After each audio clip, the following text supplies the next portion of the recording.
Mohan ki, Shri Radha Madan Gopal ki, Jagannath Baldev Subhadra ki, Jai Lord Prema.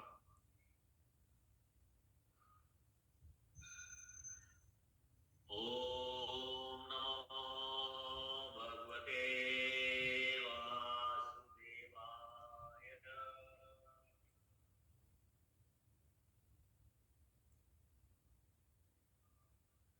Om Namo Bhagavate Vasudevaya.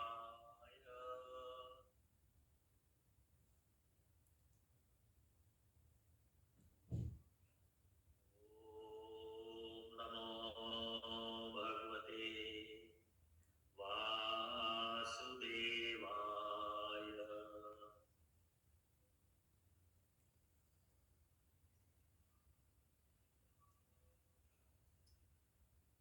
So today is verse 51 of the 8th chapter of the first canto.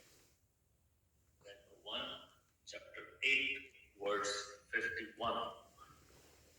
Strinamatata bandhuna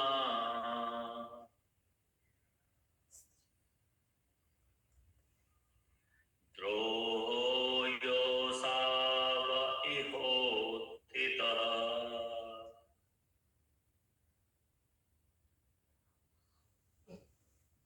karma bhira grahamediye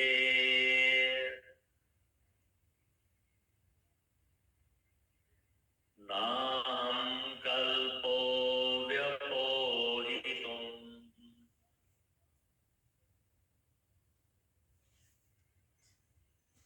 Strinamatata bandhuna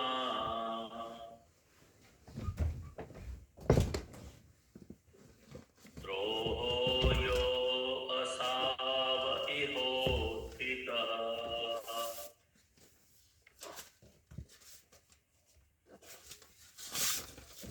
karma bhira grahamediye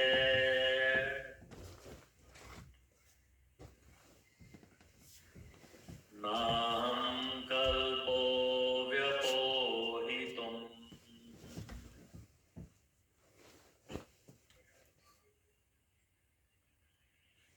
बोलो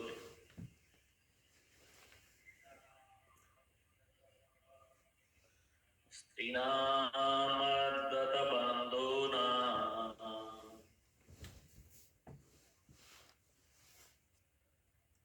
द्रोयो असाव इहोतितः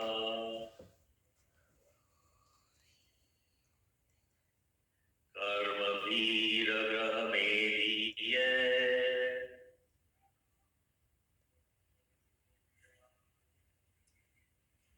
नाहं कल्पो व्यपोहितुम् स्त्रीणाम् of the women mat by me hatabandhuna of the friends who are killed droha enemy dead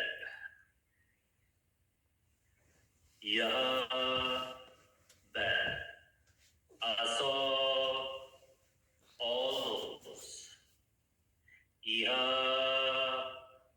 herewith uttita has occurred karmavi by dint of work gramediye by persons engaged in material welfare na never aham I kalpa can expect vyapohitum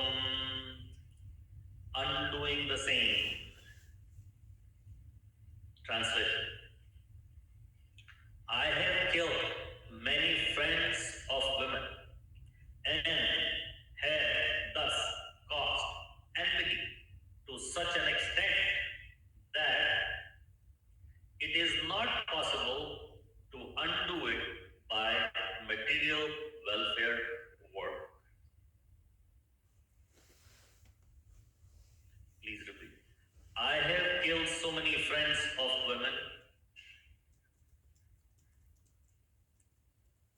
and I have thus caused enmity to such an extent that it is not possible to undo it by material welfare work.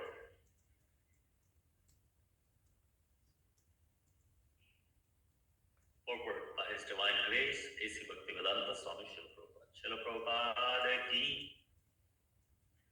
The granadies are those whose only business is to perform welfare work for the sake of material prosperity. Such material prosperity is sometimes hampered by sinful activities. For the materialist is sure to commit sins, even unintentionally, in the course of discharging material duties. To get relief from such sinful reactions, the Vedas prescribe several kinds of sacrifices.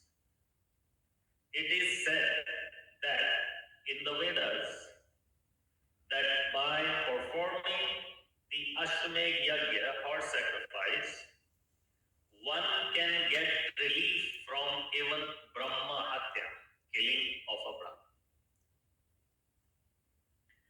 Yudhishthira Maharaj performed this Ashwamedh Yajna, but he thinks that even by performing such yajna, it is not possible to get relief from great sins committed.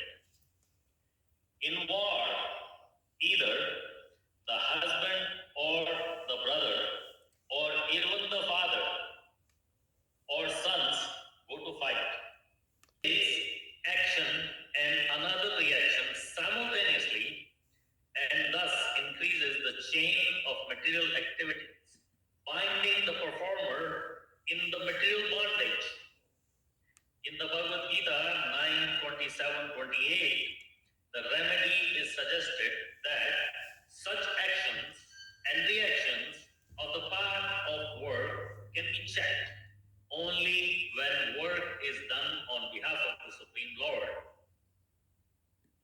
The battle of Kurukshetra was actually fought by the will of the Supreme Lord Sri Krishna.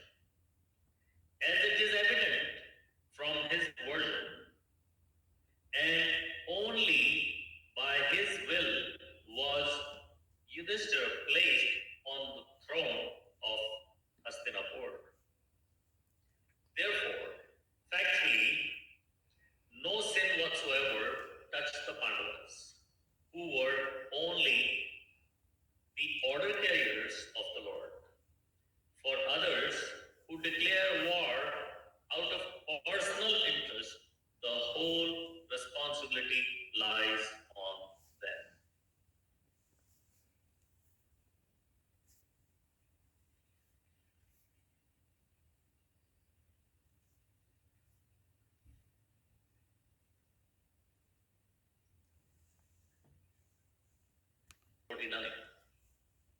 Oh, 49.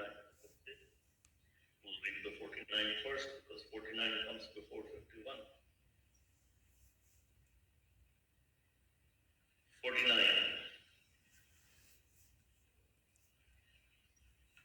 Baladvaja Sukran Ritra Pitra Bhatra Guru Droha Nabesyan Niranya Moksho Hiyapi Vashaniyutta.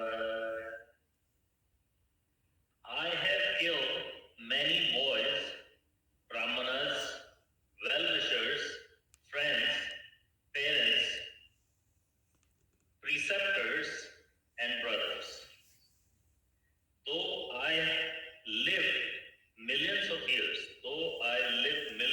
years, I will not be relieved from the hell that awaits me for all these sins.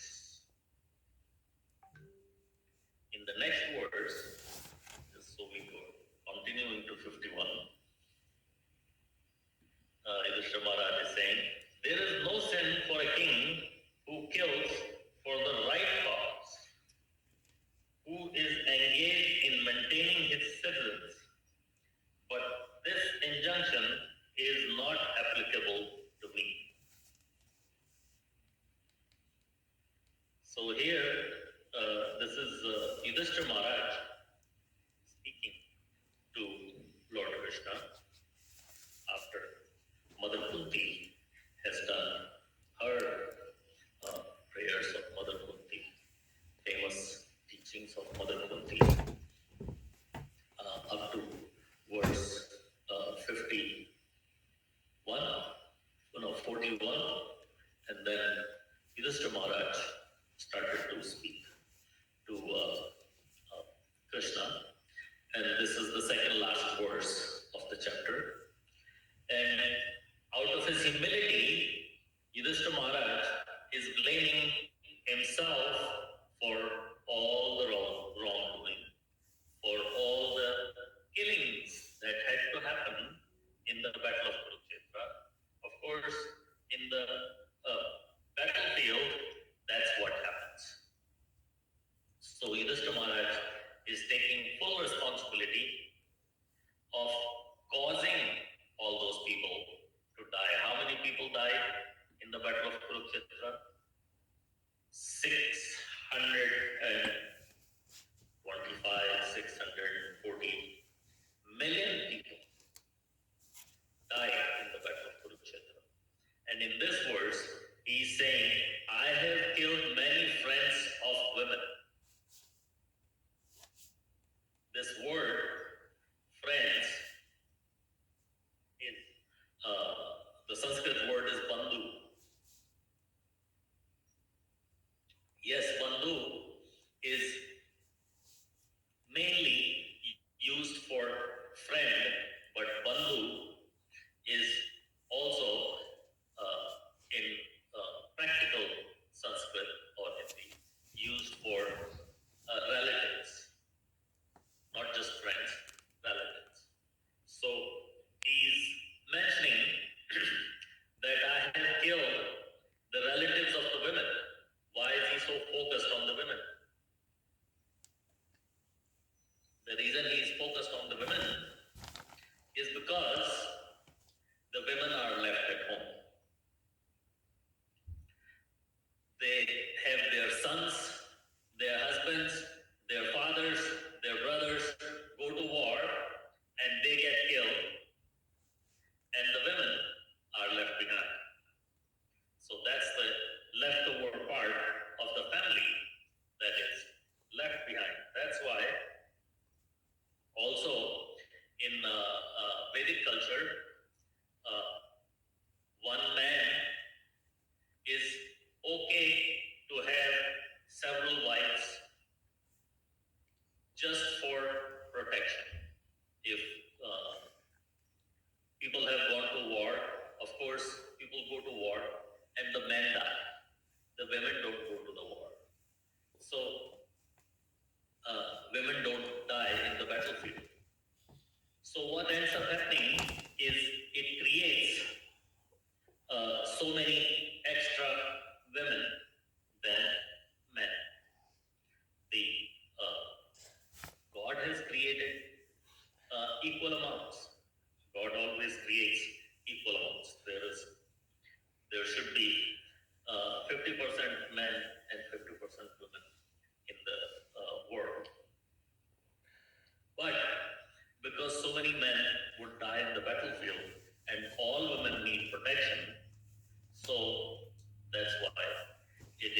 household cleanup. When you clean in the household, then so many little insects get in the way and they get killed. The other thing is when you're cooking, you make a fire and you cook. So many visible and invisible insects and so on will get killed by that fire, within that fire, or around that fire, for as long as you have the fire. And many will enter in the fire. And the third one is when we cut up the vegetables. Sometimes we slaughter whatever is living inside that vegetable. For insects and worms to live inside vegetables is very normal. That's how it's been since time immemorial. Since the Vedic times, there is worms and insects inside the vegetables. And when you take your knife and cut the vegetables, not knowing what is inside, sometimes we slaughter those insects and so on. And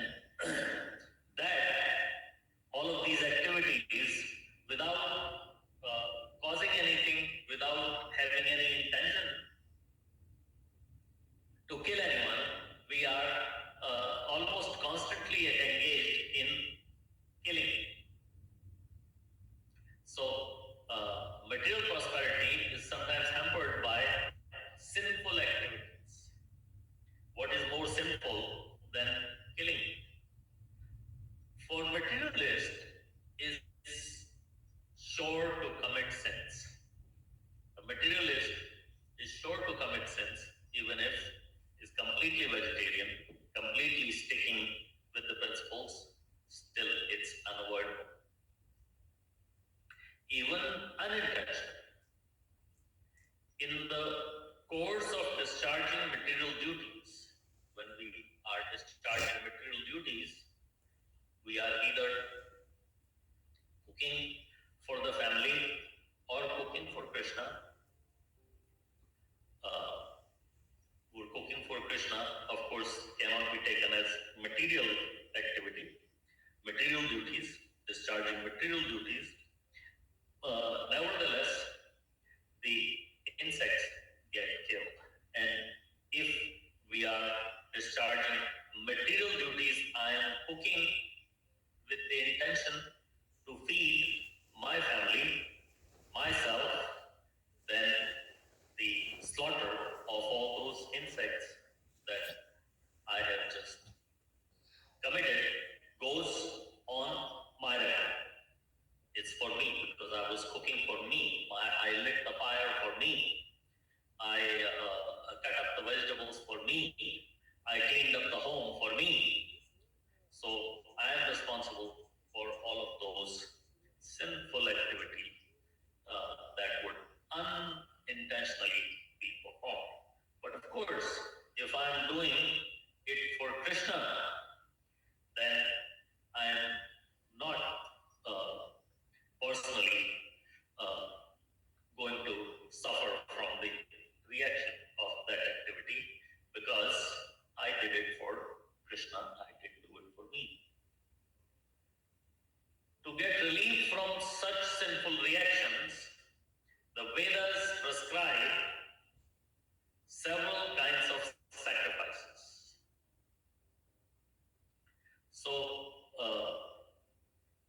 So many things that we commit sinful activity can be nullified.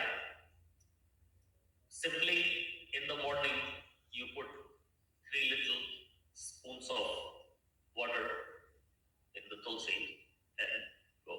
Yani kahani cha papani brahmatyadikani cha tani tani prana shanti padachina padipadi.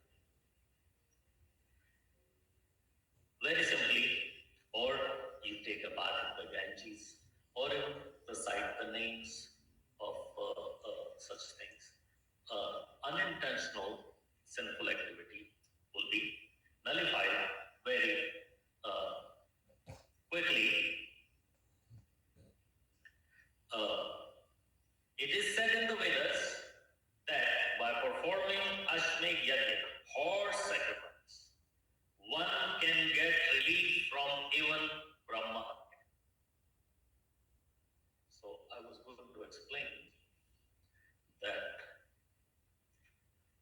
the Grahamatis, the Grahasthas are not explained here by Srila Prabhupada.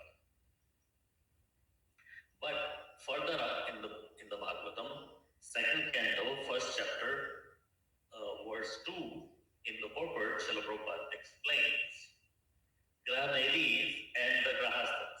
Here it's only Grahamatis, so that's why I picked up that paragraph to also understand at the same time what Srila Prabhupada said about the Grahasthas.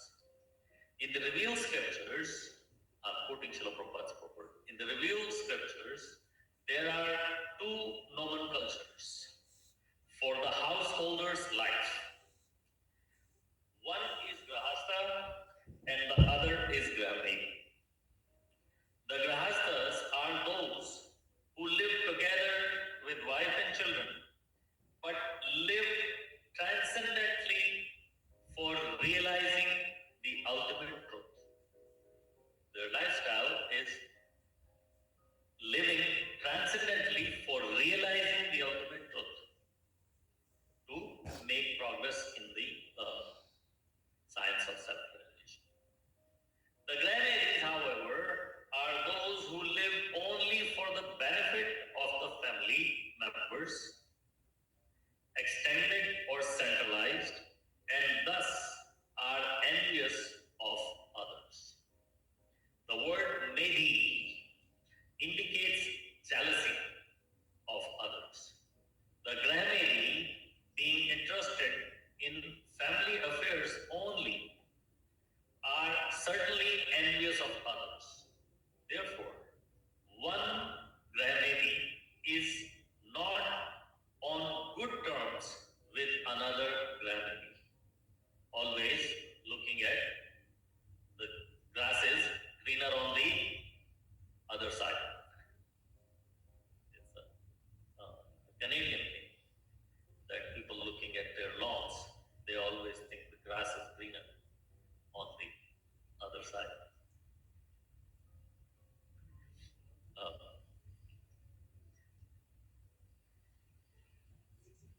One community, society, or nation is on good terms with another counterpart of selfish interest. In the age of Kali, all householders are jealous of one another because they are blind to the knowledge of the ultimate truth. Instead of, Srila Prabhupada is suggesting, instead of being jealous of each other, we should combine, join, and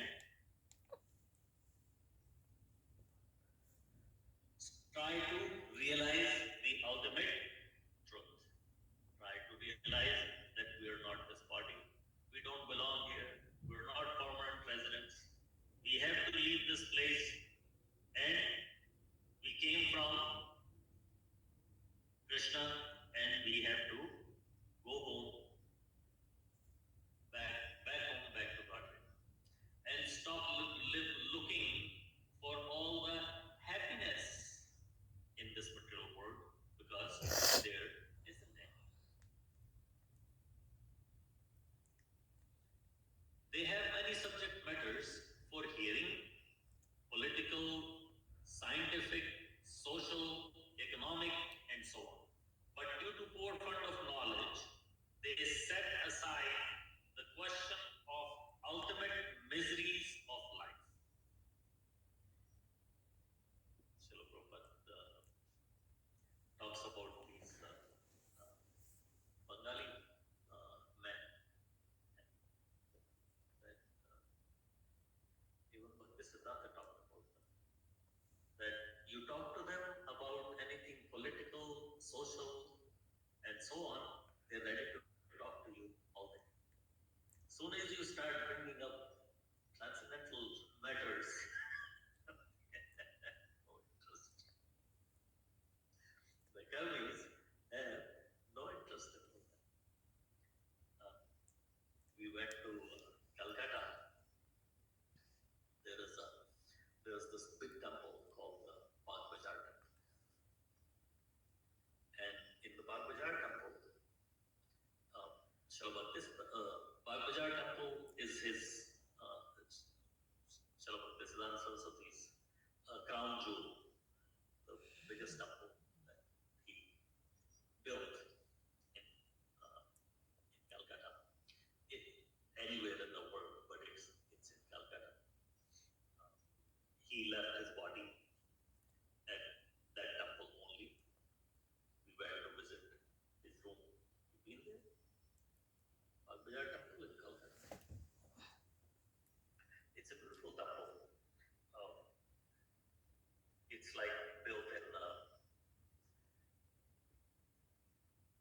It's like a guest house all around, and there's a middle courtyard, and the temple is a separate structure in that courtyard with an open roof. In India, you can do that. I don't think you would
interested in the spiritual matter, but he also wanted to get the people who were not so directly interested in the spiritual matters.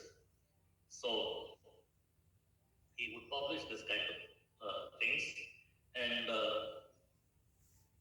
try to attract. So even to this day, one of those newspapers is posted in the lobby as a record that Srila Bhaktisiddhanta Saraswati published newspaper. And he published so many other magazines and different things in different places. Sometimes he started a whole new magazine just for English articles. Sometimes he started a whole new magazine just for Assamese. And of course, most of his publication was in Bangla language. And in Odia, when his preaching reached Odisha, he published many Odia magazines and handouts, like we have, what do we call that? The little handout we give out at the Harinam. Yeah, there's some names, Krishna consciousness or something. Anyway, those, the smaller than the small book, pamphlet, yeah. So he had those pamphlets. So the pamphlet idea comes from Srila Bhaktisiddhanta Saraswati. So many publications he started. And it reminds me that when Srila Prabhupada wrote here, that they have subject matters of hearing political, scientific, social, economic, and so on. But due to poor fund of knowledge, they set aside the question of ultimate miseries of life. That they don't want. Namely, miseries of birth, death, old age, and disease. Somebody was saying the story about Giraj Maharaj. Giraj Maharaj joined Srila Prabhupada, and he went to Bombay. And when he came back, because he came from a very wealthy Jewish family, so his father was feeling very neglected that my son left. He's ready to leave all the wealth and he's ready to leave everything, and he wants to go and join the Swami. And when Giraj Maharaj came back to New York, I think he was from New York, and met his father again, he thought, okay, let's get this boy checked out by the psychiatrist. What's wrong with him? Did somebody wash his brain? What is the issue? What is going on? So the psychiatrist came and asked Giraj Maharaj, so what is your goal of life? He said to get out of birth, death, old age, and disease. So why do you want to do that? And of course, he explained why he wants to get out of birth, death, old age, and disease. That's not so difficult. And he said, okay, so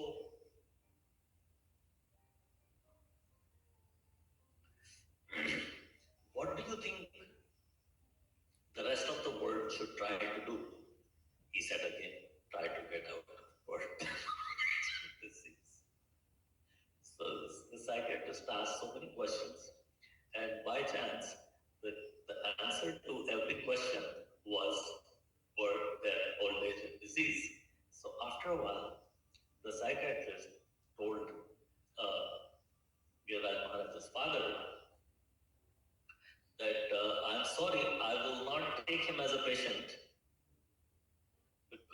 I spent any more time with him, I will be speaking.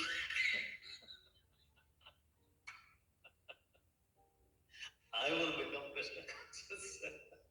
The psychiatrist got afraid of Giriraj Maharaj that I don't want to spend any time with him because if I do, I'm going to become a devotee. Similarly, these two gentlemen were sent by what is it called? The intelligence agency of America. What is it called? Very famous. CIA. The biggest intelligence agency of the United States. CIA. CIA? Yeah, CIA.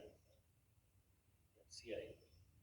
So these two gentlemen, they were sent by the CIA and they joined in as devotees just to see that, because if they get into the ashram, they would really find out what is happening in the ashram. They were suspicious. They wanted to know why so many young boys and girls and hippies and some good ones also, why they want to get into the ashram. What is so good in the ashram of this Swami Prabhupada that everybody, because they can only think of some financial benefit. They only think of money, they only think of material. So they were thinking that, okay, they must be doing something to make money, they must be doing something illegal, they may be getting free drugs, or something or the other is going on in the ashram. So in order to find out what is going on in the ashram, you have to enter the ashram. How do you enter the ashram? Ashram is a private place. But if you join the ashram according to their terms, then of course they will take you in the ashram, and then you are an inmate in the ashram. So these two gentlemen, they came and they found that in the ashram it is basically philosophy. Everybody is discussing philosophy. Everybody is discussing the Bhagavad Gita. So they took the Bhagavad Gita and studied the Bhagavad Gita very, very closely, scrutinizingly. And one of them joined Krishna consciousness very quickly, and the second one also came later. They resigned the CIA, joined Krishna consciousness, because the closer you go to Krishna consciousness, the more deeply you study it, the more it makes sense. So you would leave everything. And so I'm saying that Giriraj Maharaj's father's psychiatrist got saved because he didn't want to spend any more time with Giriraj Maharaj. But these two, they didn't get saved. They joined Krishna consciousness. So going further, factually, human life is meant for making an ultimate solution to zero. But the granaries, being illusioned by the material nature, forget everything about self-realization. The ultimate solution to problems of life is to go back home, back to God. That is the ultimate solution, but they are missing it. Coming back to the purport of today, in the next part, to get relief from sinful reactions, the Vedas prescribe several kinds of sacrifices. It is in the Vedas that by performing Ashwamedh Yajna,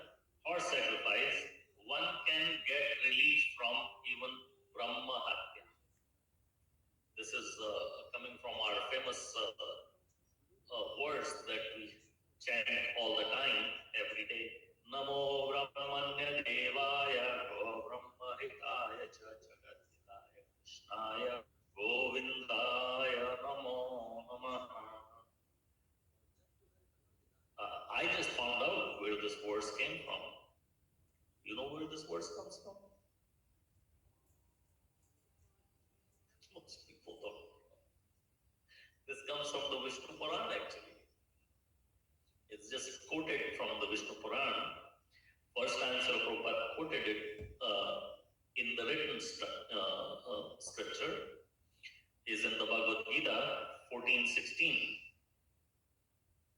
Srila Prabhupada quoted, Namo Brahmane Devaya Gaurmamahitaya Cha Jagaditaya Krishnaya Govindaya Namo Namaha. My Lord, you are the well-wisher of the cows and the brahmanas, and you are the well-wisher of the entire human society and world. Govindaya Namo Namaha. I offer my respectful obeisances unto you. So the purport is that special mention is given in the prayer for protection of the cows and the brahmanas. The brahmanas are symbol of spiritual education, and the cows are the symbol of most valuable food. These two living creatures, and the brahmanas and the cows must be given all protection. That is real advancement of civilization. In the modern human society, spiritual knowledge is neglected. The cow killing is encouraged. It is to be understood then that human society is advancing in the wrong direction, and it is clearing the path to its own condemnation. A civilization which guides citizens to become animals in their next lives is certainly not human civilization. Srila Prabhupada speaks very boldly. The present human civilization is, of course, grossly misled by the modes of passion and ignorance. It is very dangerous age, and all nations should take care of, provide the easiest process, Krishna consciousness, to so many, to save humanity from greatest danger. Right? Srila Prabhupada was asked by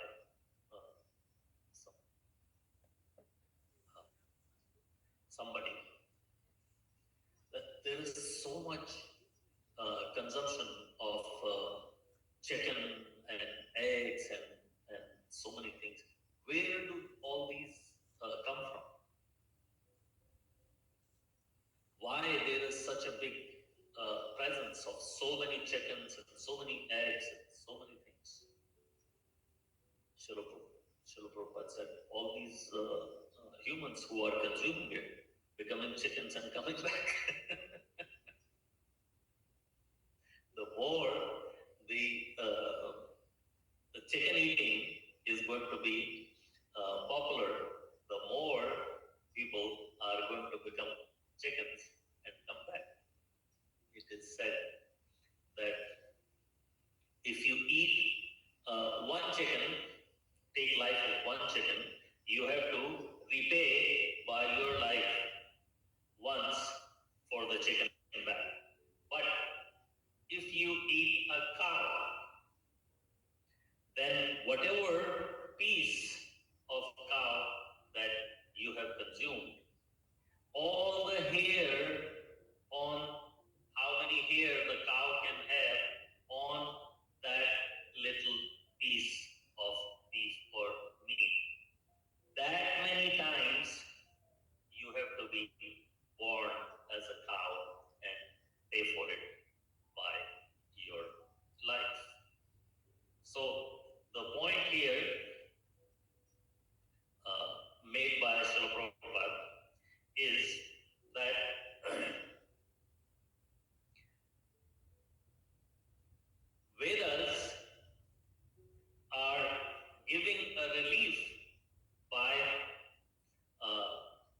performing Ashwamedh Yagya or sacrifice, one can get relief from Brahma.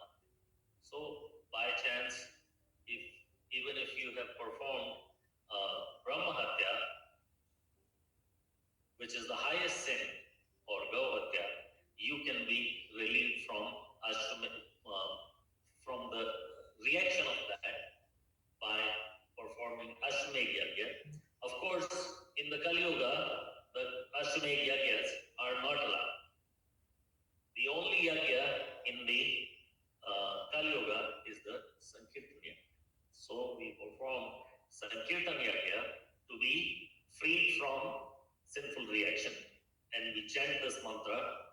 We must do it so many times during the day, because every time you make an offering, you have to chant it.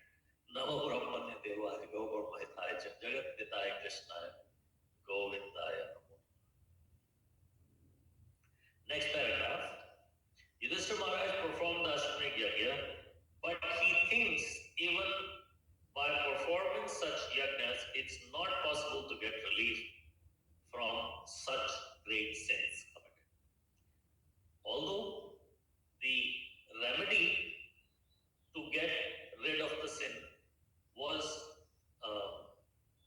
given by Krishna, and Krishna was personally present at the Ashwamedh Yagya, but out of the humility, Krishna assured him that no, you don't carry any karma because you fought for me. This section of this chapter is like a Vishad Yoga for Yudhishthira Maharaj.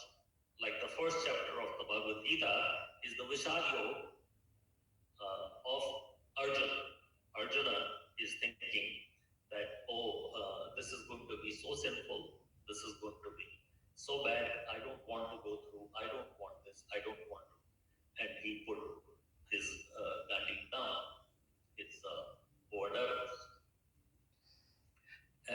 So, this section of this chapter is like a Vishad Yoga of Yudhishthira Maharaj. This is after the battle, and that one was before the battle. So, Yudhishthira Maharaj is, in a way, repenting. Why I killed so many people? I'm just doomed. So, even though Krishna suggested that, and Krishna said that you did this for me, but out of humility of his heart, he is the compassion from his heart and humility, he is feeling that it is not possible to get relief from such sins committed. In war, either husband or brother or father or son go to fight. Now, this is the answer Srila Prabhupada giving as to why it says in the translation, friends of women. It says friends of women because who gets killed? Husbands, brothers, fathers, and sons. There is no mothers, there is no sisters, there is no wives, there is no mothers. So it's only the gents that get killed. And when they are killed, a fresh enmity is created. A fresh enmity is created. Just like in the law of karma, if in this life I ate 2 chickens, caused 2 chickens to die, in the next life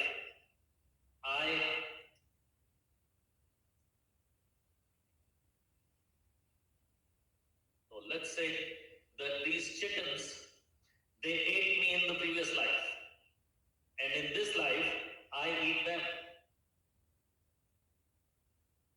So the way law of karma works is 1 minus 1 is not 0. 1 minus 1 is still 2. Because even though these 2 chickens, they ate me in the previous life, if I eat them in this life, that starts a whole new cycle of karma again. That's why there is daya. It's okay, my dear chicken, you ate me in the previous life. I'm not this life ends. Daya, Shama, I forgive you. Even if I know that you ate me in the previous life, that's why now you are chicken and I am human.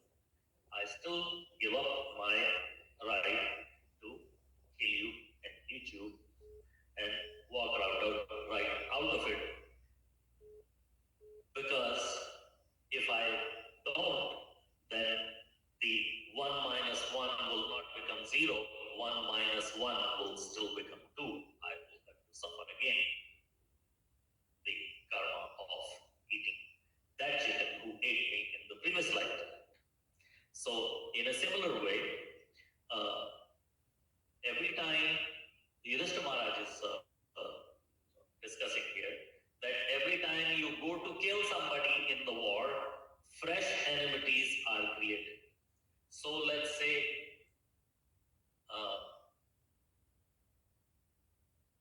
somebody killed my father, and I go and kill them. And when their children find out, will they be happy with that? No, they will not be happy with that. They will say, oh, he killed our father, we're going to kill him. He killed somebody in our family, we're going to kill him. They're not going to be happy to hear, oh yeah, they killed somebody in our family because our family, somebody from our family had killed somebody from their family, so now it's equal. No, it's never equal. Enmities increase one after the other. Thus, the chain of actions and reactions increases, which is not possible to be counteracted by thousands of Ashtanga yajnas. This is called the endless chain of karmic reaction. But the solution is given in the Bhagavad Gita. Srila Prabhupada says in the 9:27, Yat karoshi, yat ajnashi, yat johoshi dadashi yat, yat tapasyasi kaunteya, tat kurushabhu madartham. Whatever you do, whatever you eat, whatever you offer or give away, whatever austerities you perform, do that, O son of Kunti, as an offering to me. So, Krishna is offering